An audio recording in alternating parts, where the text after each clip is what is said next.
नमस्कार दोस्तों, GK and GS learn में आप सभी का स्वागत है।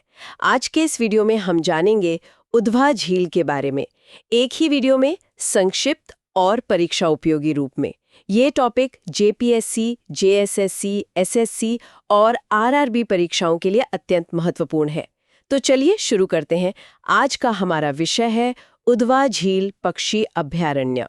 जी, ये झारखंड का एकमात्र पक्षी अभयारण्य है और इसे हाल ही में एक नया रामसर स्थल भी घोषित किया गया है। बिल्कुल। तो आज हम इसका एक व्यापक अध्ययन करने वाले हैं जो जेपीएससी से लेकर आरआरबी तक के परीक्षाओं के लिए बहुत महत्वपूर्ण है। सही कहा। तो सबसे पहला सवाल, आखिर ये आजकल इतनी चर्चा में क्यों है? Why in news? देखिए, इसकी सबसे बड़ी वजह है कि 1 फरवरी 2025 को उध्वा झील को एक रामसर स्थल मतलब रामसर साइट घोषित किया गया। अच्छा। और ये बहुत बड़ी बात है क्योंकि यह झारखंड का पहला और भारत का 89वां रामसर स्थल है। झारखंड का पहला, ये तो वाकई में बहुत महत्वपूर्ण हो जाता है। जी, साथ ही ये राष्ट्रीय स्वच्छ गंगा मिशन यानी एनएमसीजी के तहत गंगा नदी का एक महत्वपूर्ण बैक वाटर वेटलैंड भी है। और इसे ये दर्जा मिलने का कोई खास मानदंड या क्राइटेरिया रहा होगा? हाँ बिल्कुल, ये वल्नरेबल और एंडेंजर्ड प्रजातियों को आश्रय देता है, जैसे कि वूली नेक्ड स्टॉक और कॉमन पोचार्ड। समझ गई। अब अगर हम इसकी भौगोलिक स्थिति को देखें तो ये कहाँ स्थित है? ये झारखंड के साहिबगंज जिले में है, राजमहल अनुमंडल के अंतर्गत। और ये झील बनी कैसे?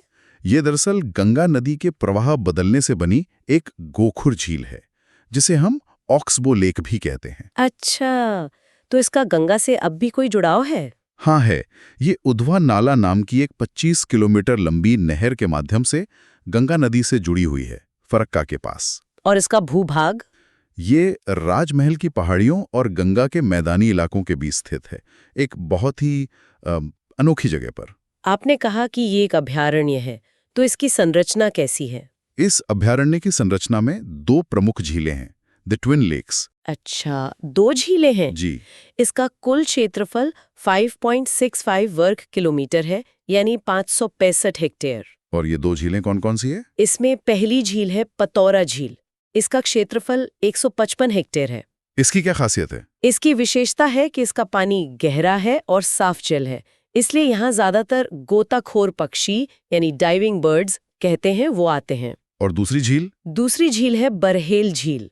ये ज्यादा बड़ा हिस्सा है, लगभग 410 हेक्टेयर का। और इसकी विशेषता? इसकी खासियत है कि इसका पानी उथला है, लगभग 70 सेंटीमीटर ही, और इसमें जलीय पौधे बहुत हैं। तो फिर यहाँ अलग तरह के पक्षी आते होंगे? एकदम सही। यहाँ छिछले पानी के पक्षी यानी वेडिंग बर्ड्स आते हैं।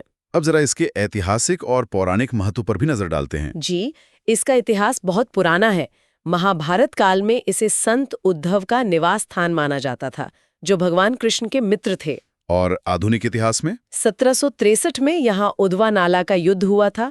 ये युद्ध टिनफे बीच हुआ था। यह मीर कासिम और अंग्रेजों के बीच लड़ा गया था। इसका परिणाम क्या रहा?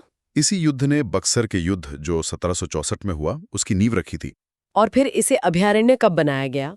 1991 में इसे पक्षी अभयारण्य की स्थापना का दर्जा मिला और जैसा हमने बात की, 2025 में इसे रामसर स्थल घोषित किया गया। यहाँ प्रवासी पक्षियों का भी आना जाना लगा रहता है, तो ये प्रवासी पक्षी और मध्य एशियाई फ्लाईवे का क्या संबंध है? ये जो झील है, ये मध्य एशियाई फ्लाईवे नाम के एक बहुत बड़े रूट पर पड़ती है। ये एक तरह का हवाई रास्ता हुआ पक्षियों के लिए? जी बिल्कुल, पक्षी इसी रास्ते से यहाँ आते हैं। उनका आगमन अक्टूबर-नवंबर में होता है। और ये वापस कब जाते हैं? इनका प्रस्थान मार्च के महीने में होता है। कोई अंदाजा है कि कितने पक्षी आते हैं? हाँ, 2024 की गणना के अनुसार लगभग 18,009 पक्षी देखे गए, जो 58 अलग-अलग प्रजातियों के थे। एक दिलचस्प तथ्य है यहाँ, क्या आप जानते हैं?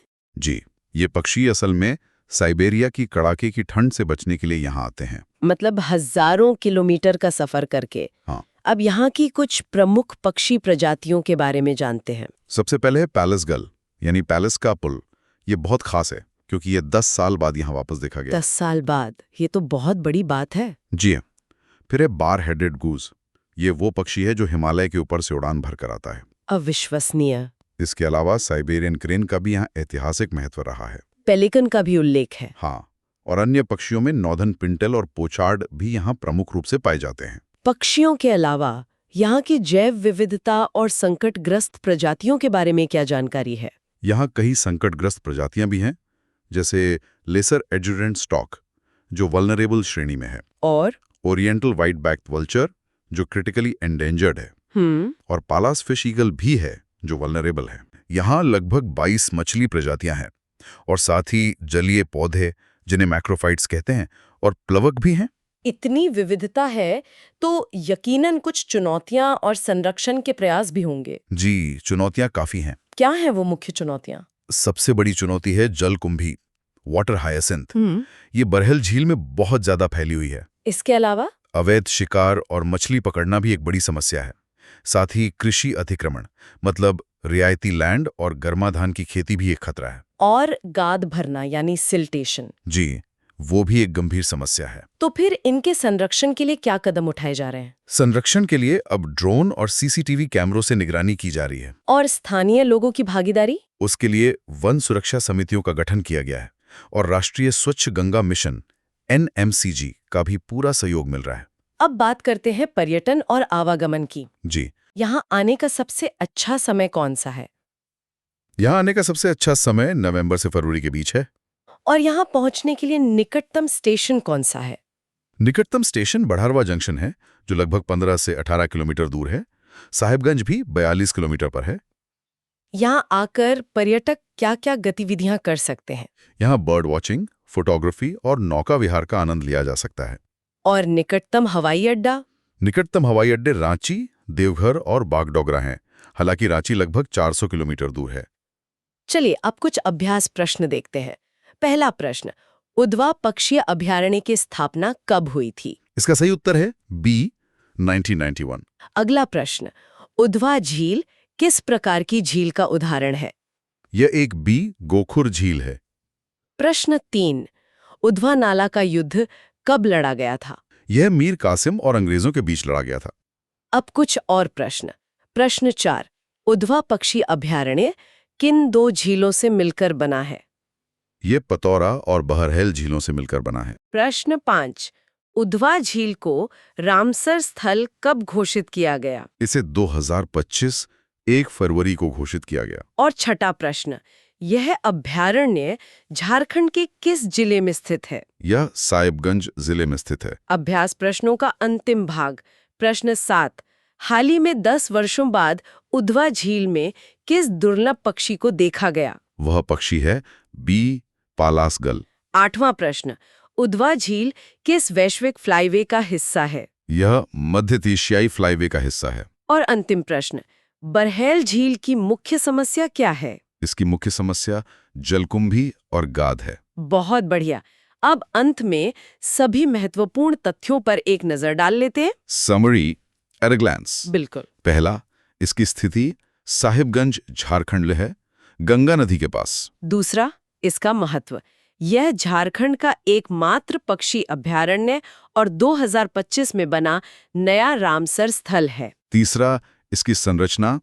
यह एक गोखुर झील है, जिसमें पतौरा और बहरील नाम की 2 झीलें हैं। चौथा, इसका इतिहास। यह उधवा नाला के युद्ध और संत उद्धव के निवास से जुड़ा है। और पांचवां, इसकी जैव विविधता। ये मध्य एशियाई फ्लाईवे पर स्थित है और यहाँ 140 से ज्यादा पक्षी प्रजातियां पाई जाती हैं। तो ये थी उधवा झील के बारे में पूरी जानकारी। आप सभी का धन्यवाद और शुभकामनाएं। प्रकृति का संरक्षण ही भविष्य को सुरक्षित रखेगा। अपनी परीक्षा की तैयारी जारी रखें